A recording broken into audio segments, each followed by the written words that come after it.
From humble beginnings in the early 1900s, the Orange County Library System has recorded an amazing century of growth and development, establishing consistently high standards for public library service and bringing decades of literacy, education, and programming to the Central Florida community.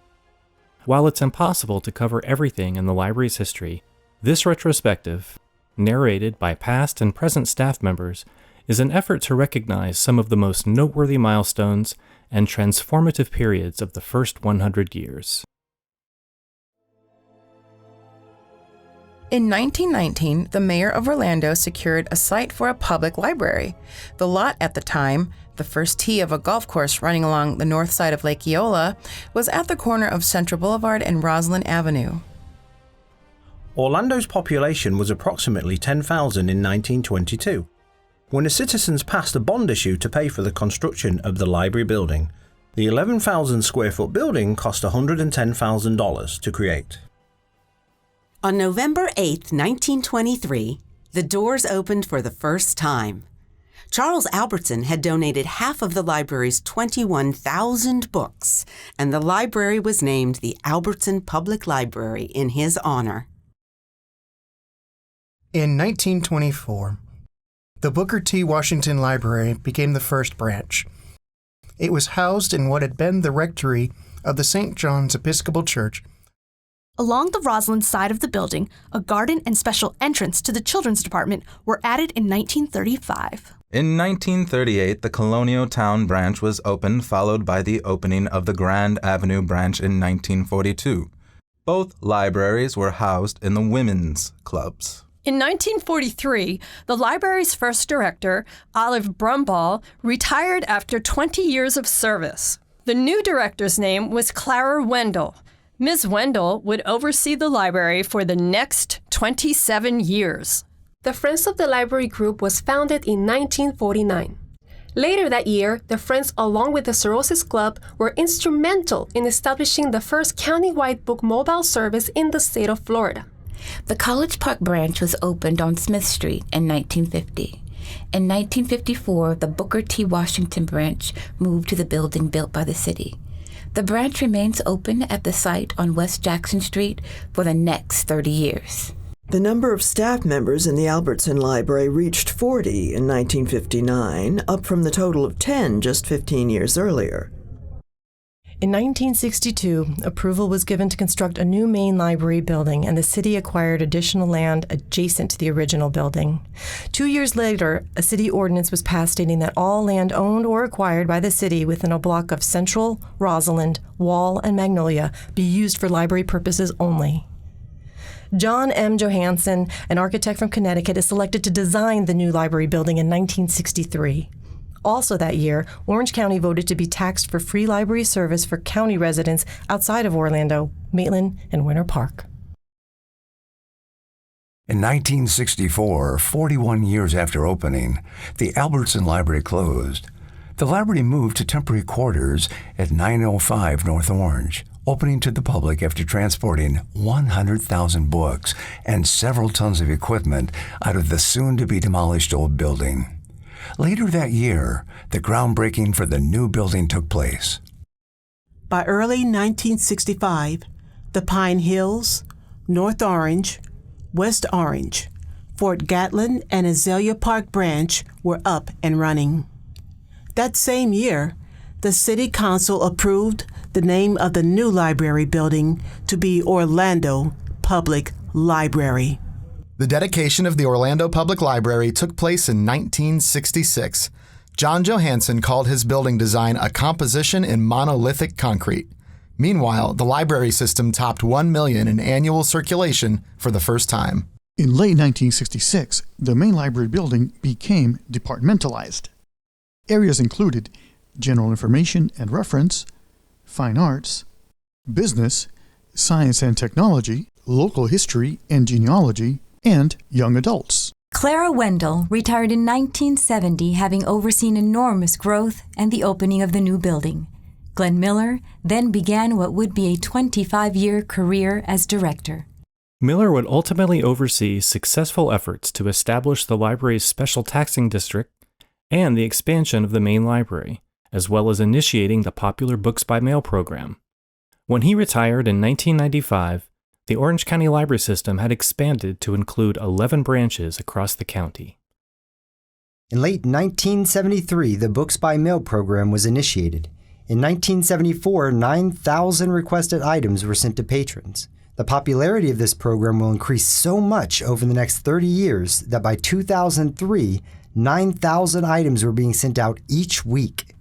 Plans to expand the main building started as early as 1974 with the unveiling of plans for Library Square. The idea was never realized, but expansion of the Orlando Public Library will become a reality in little more than a decade. In the mid-1970s, the Children's Department produced 2 films, Sharing Literature with Children in 1974 and What's So Great About Books in 1976. The latter film earned praise from the executive director of the Children's Book Council, John Donovan. An ending and a beginning took place in 1979. The bookmobile was parked for the last time after 30 years of service, and later that year, the Orange County Commission approves an act to establish a special taxing district for library operations and expansion. In 1980, voters approved a bond issue for the creation of the library district, paving the way for expansion and operational funding for years to come. In 1981, Miss Bennett sold her Wall Street home and property to the library. Switzer Associates are awarded the design contract for the expansion of the main library. Groundbreaking begins. The expanded Orlando Public Library opens in 1986. The 290,000 square foot facility takes up the entire city block and features 5 floors of public departments. Local architect firm Schweitzer Associates designed the expansion overseen by Glenn Miller, seamlessly blending the original building with the new portion. When it opens, the facility is the largest public library building in Florida.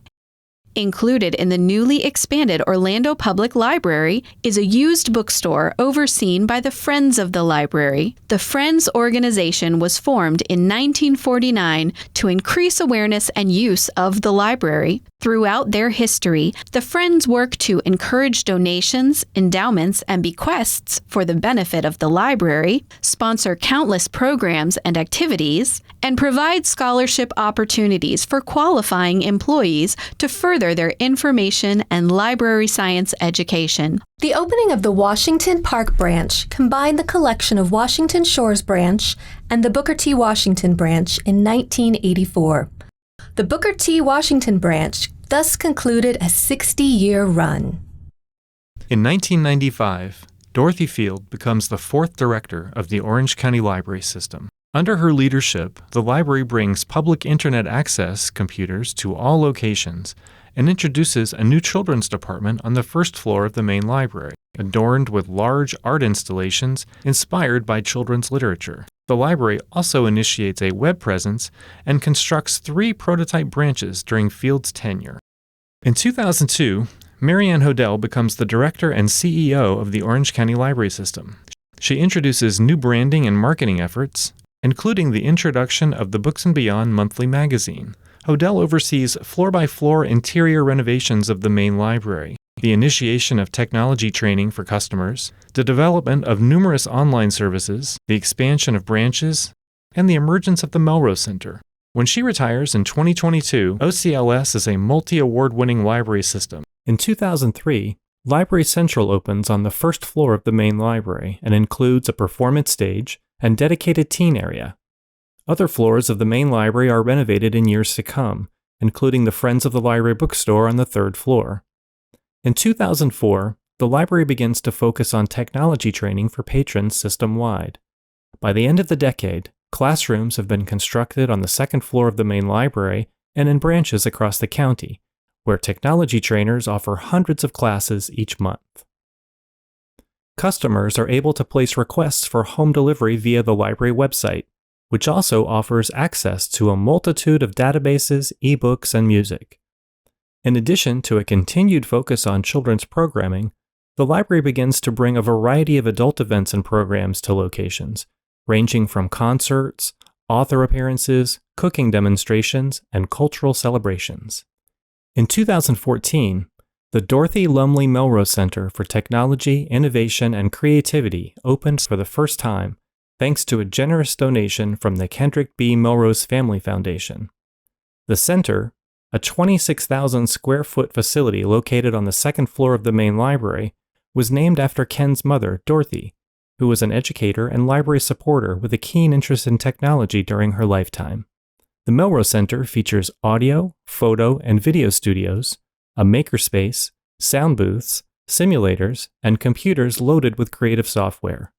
In addition to teaching patrons skills to utilize the center, Melrose staff also create the Melrose Film Festival, which draws filmmakers from around the world, and produce Melrose in the Mix, a live recording session series that becomes a television show on PBS. Also in 2014, the library is awarded the first of 7 consecutive Mayor's Matching grants to teach tweens and teens to sew through the It's So Easy camps. Not long after, the Technology and Education Center begins the development of adult sewing classes for the system, and a dedicated sewing studio is created on the second floor of the main library. At about the same time, the South Trail branch receives a generous donation of 12 refurbished sewing machines from the Sewing Machine Project. The Sewing Machine Project subsequently contacts the Singer Company on the library's behalf, and Singer donates 15 new Singer machines, making the creation of regular classes possible at the branch. Knitting and crocheting classes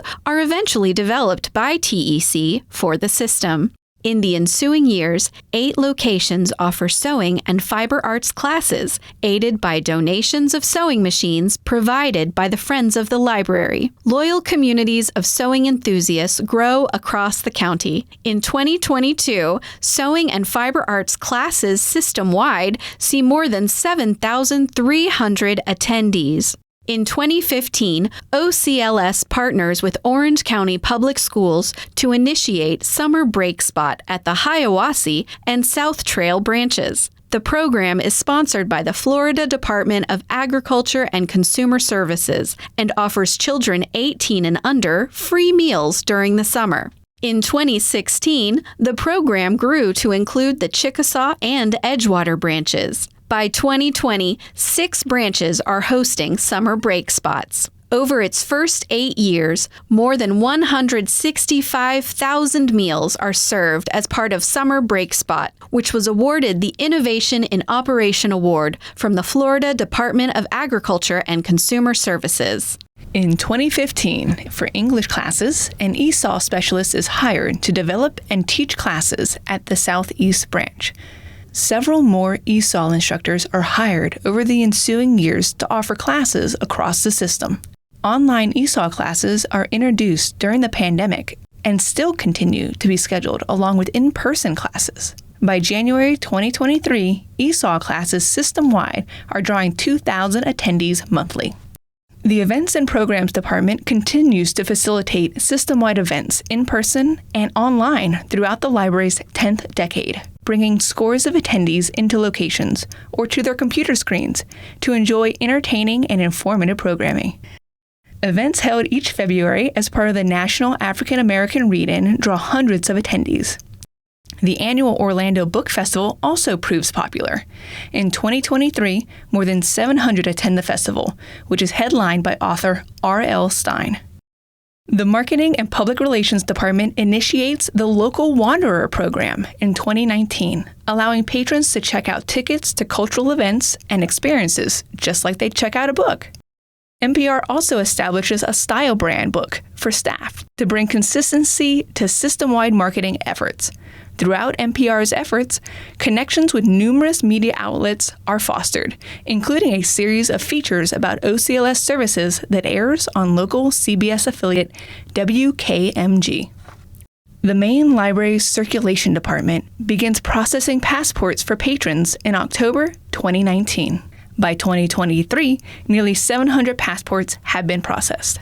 In 2018, OCLS is recognized by the Institute of Museums and Library Services with the nation's highest honor, the National Medal for Museum and Library Service. In 2021, OCLS is named for the Florida Libraries Association's Library of the Year for the second time in just over a decade. When the Chickasaw branch opens in 2015, it becomes the 15th branch in the system, marking the latest in a long line of evolutions to the vital branch network. Over the years and decades, the East Orange branch becomes Alafaya, South Orange becomes South Creek, West Orange becomes Winter Garden, Edgewater becomes Fairview Shores, Pine Hills becomes West Colonial, becomes Hiawassee. The West Oaks, Herndon, and Eatonville branches open. Southeast and South Trail relocate. Washington Park, Southwest, North Orange, and Windermere are refreshed and remain important resource and programming destinations in their communities, as does each branch in the system. As the Herndon branch closes in 2020, bringing the number of branches down to 14, branch expansion plans are being developed for 2 new communities in Orange County. The COVID-19 pandemic impacts everyone, but OCLS strives to continue providing services for the community. After a brief closure, the main library and branches navigate difficult circumstances in stages, allowing limited access to facilities through 2020 and most of 2021. Online classes and events grow exponentially and become a fixture, even as in-person programming returns. The always popular books by mail service sees a significant rise in requests and deliveries, averaging 60,000 items per month. From June through October 2020, the Melrose Center Fab Lab team uses the 3D printers and laser cutter to create medical face shields, donating more than 1,300 to local medical professionals. The TEC creates and donates sewn face masks and knitted ear savers, and also teaches classes on how to sew cloth face coverings. The Right Service, Right Time website is originally designed as a portal for use by OCLS librarians to find social and government assistive services for patrons. The resource is redesigned as an e-government website for the entire state of Florida. OCLS staff then train librarians in 6 counties on how to use the Right Service, Right Time website, which becomes the recipient of the Urban Library Council Innovation Award in 2011. Another grant in 2017 helps OCLS start a pilot program to have a social worker on site to assist patrons. In 2019, the library officially creates the first social worker position, with 3 social workers on staff by 2023. In 2022, social workers conduct more than 2,500 sessions for patrons. In 2022, Steve Powell becomes the library's 6th director. The library approves a motion to do away with overdue fines, resulting in restored access for more than 32,000 cardholders. The library also makes Wi-Fi hotspots available for checkout to qualified customers and initiates plans for 2 new branches to open in 2025 and 2026 in Horizon West and Lake Nona. OCLS celebrates its first century throughout 2023, with programs marking a specific decade each month and a special signature event featuring authors Neil Gaiman and Art Spiegelman in November, held at the Dr. Phillips Center for Performing Arts. The Orange County Library System's first 100 years have encompassed so many milestones and examples of exemplary library service. We can only imagine what the next 100 years will bring.